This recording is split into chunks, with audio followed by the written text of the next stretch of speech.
أعوذ بالله من الشيطان الرجيم. بسم الله الرحمن الرحيم.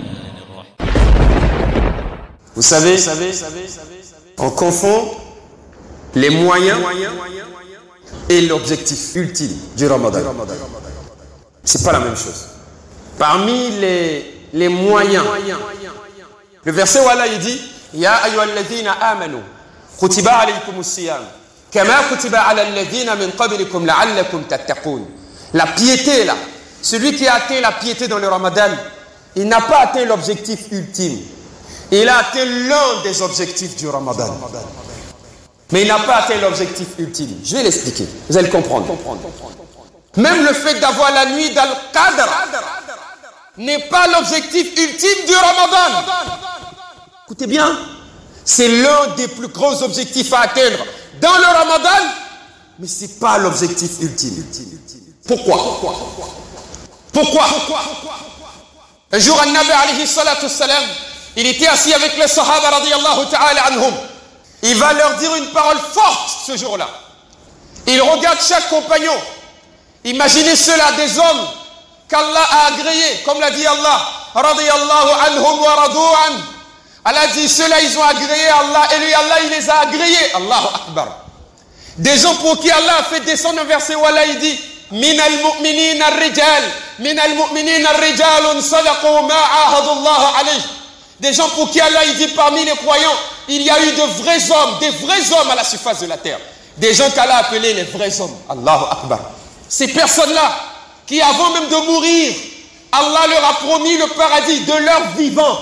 De leur vivant, Allah leur a promis le paradis. Ils ne sont même pas encore morts. Allah il leur dit, tu vas entrer au paradis, coûte que coûte. Allahu Akbar. Ils ne sont pas encore morts. Ce ne sont même pas des prophètes, des compagnons de Nabi alayhi salatu wassalam. Des gens qui ont fait les plus grands sacrifices pour Allah. Des gens qui ont tout sacrifié pour Allah. Des gens qui aimaient Allah à la folie. Comme l'a dit Allah Jalla wa ala. وَالَّذِينَ آمَنُوا أَشَدُّ حُبًّا لِلَّهِ. Mais ceux-là, le prophète, il les regarde et il leur dit, aucun d'entre vous n'entrera au paradis à travers ses œuvres et à travers ses actions. Allahu Akbar. Il les regarde et il leur dit, aucun d'entre vous ne pourra entrer au paradis à travers ses bonnes actions. C'est impossible. Impossible.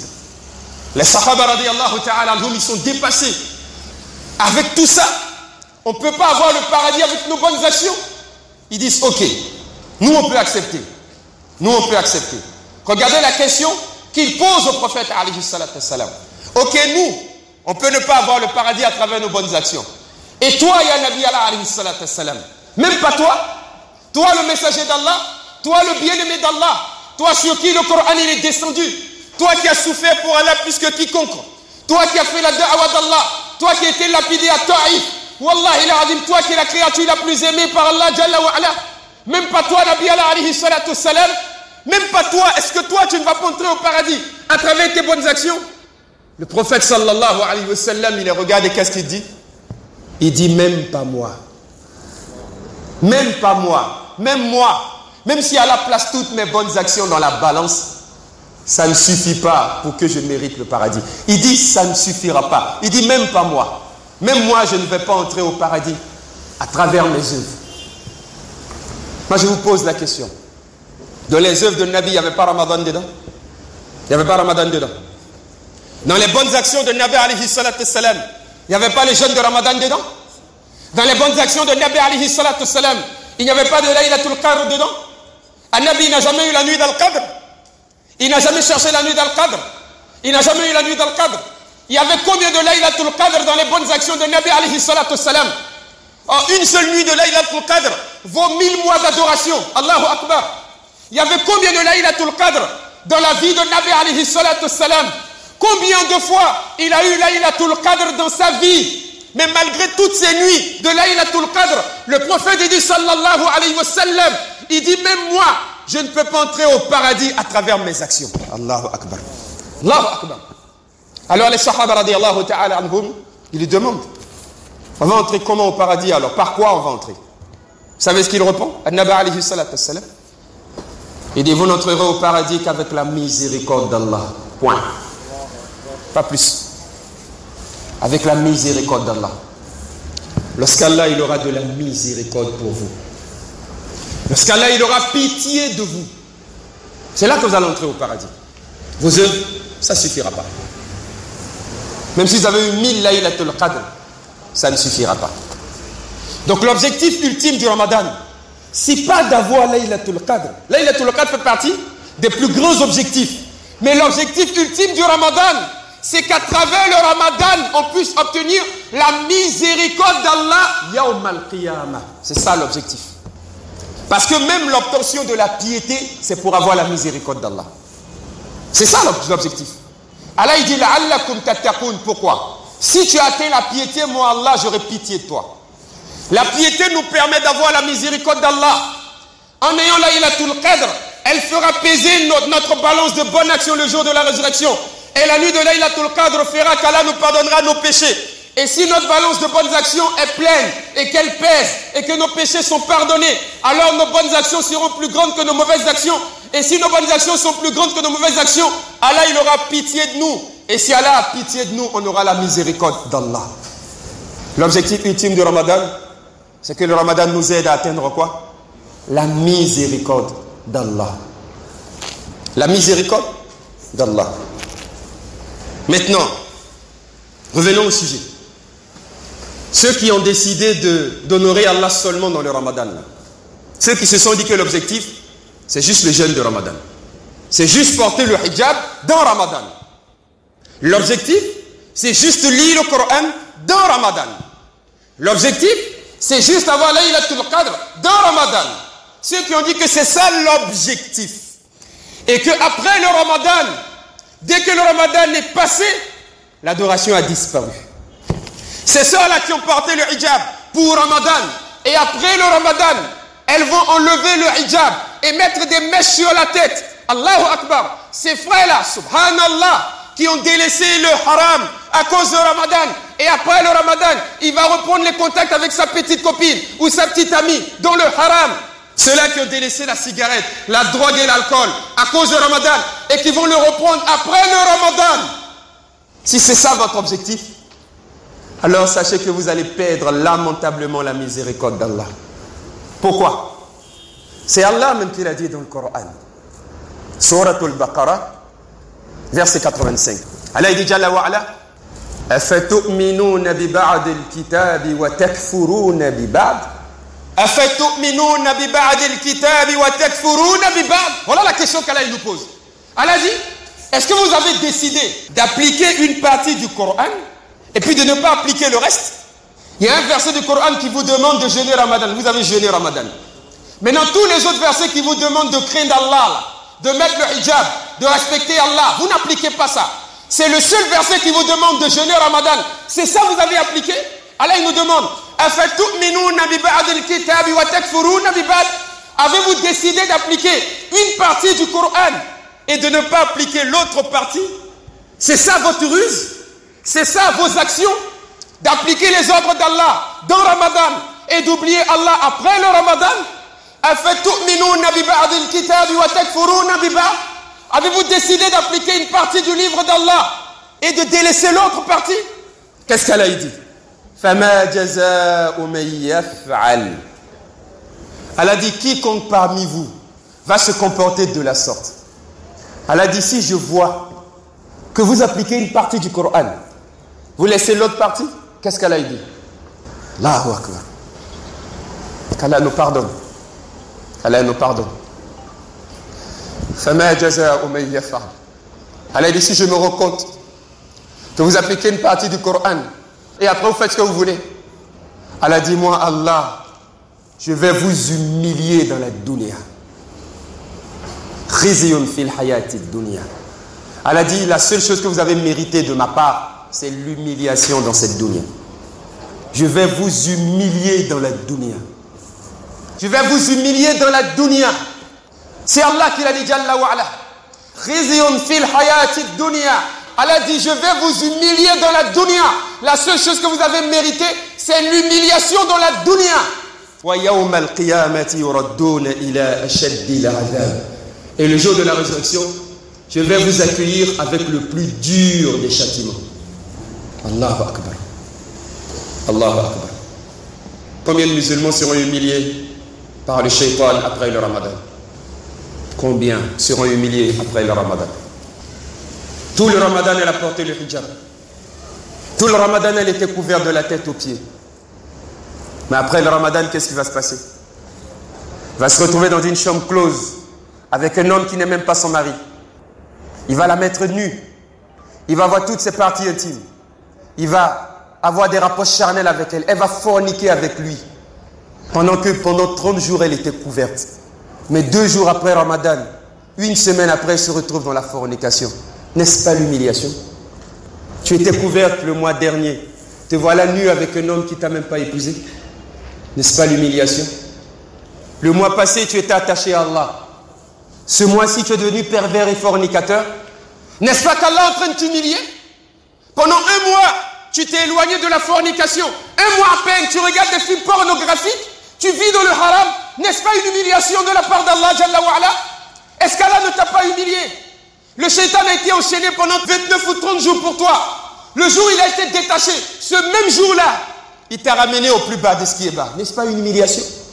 Tu as porté le voile pendant 30 jours. La veille de la fête, le shaitan t'a humilié avec des mèches et des tissages qui remplissent la tête. N'est-ce pas une humiliation? Allah dit Jalla wa Ala, c'est une promesse d'Allah. C'est une promesse d'Allah. C'est une promesse d'Allah. Si vous appliquez une moitié du Coran, que vous obéissez à une partie des ordres d'Allah, et que vous désobéissez sciemment à l'autre partie des ordres d'Allah, Allah dit Jalla wa Ala, lui Allah il va t'humilier dans la dunya. Voilà pourquoi tous ceux qui ne sont pas sincères avec Allah finissent toujours par être humiliés dans la dunya. Tu portes le voile, tout le monde dit tu as un hijab, mais tu as une fille qui fornique, tu as ton petit copain, vous voyez quelque part là-bas dans le noir, vous faites le haram. Si tu n'as pas arrêté, Allah il va t'humilier à travers la fornication. Soit tu seras enceinte, tout le monde saura que tu es une fornicatrice. Celui qui obéit à Allah comme il veut, quand il veut, et qui désobéit à Allah quand il veut, comme il veut, première conséquence, l'humiliation dans la dunya. Allah il va t'humilier. C'est une promesse d'Allah. Allah dit il va t'humilier. Vous voulez prendre ce risque? Être humilié par Allah tabarak wa ta'ala. Vous jeûnez 30 jours, tout ce que vous méritez c'est l'humiliation. C'est ce que vous voulez. Être humilié par le shaitan, la'anatullahu ta'ala alayhi, juste après le ramadan. Si vous voulez être humilié, il n'y a pas de souci. Quand le ramadan va finir, retournez dans vos haram. Allah, il va vous humilier de la plus belle des manières. Si vous ne voulez pas être humilié, après le ramadan, sachez que l'adoration est éternelle. L'obéissance à Allah est éternelle. Le ramadan est cet éphémère, mais Allah, il est éternel. Soumettez-vous à Allah, craignez Allah et vous réussirez. Voilà pourquoi mes frères en Allah, je vais vous donner un dernier conseil. Vous savez, quand vous prenez Suratul Hijr, au verset 39, j'adore ce verset, parce que je trouve qu'il contient tellement d'enseignements pour réussir sa vie.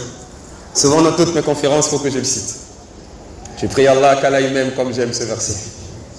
Qu'Allah nous accepte tous. Dans ce verset, qu'est-ce qu'il dit? Le shaitan, la'anatullahu ta'ala alayhi, il fait la promesse d'égarer l'homme. Et qu'est-ce qu'il dit? Qala rabbi bima aghwaytani la uzaynanna lahum fil ard wa la ughwiyannahum ajma'in illa ibadaka minhumul mukhlasin. Allah y répond, qala hadha siratun alayya mustaqim inna ibadi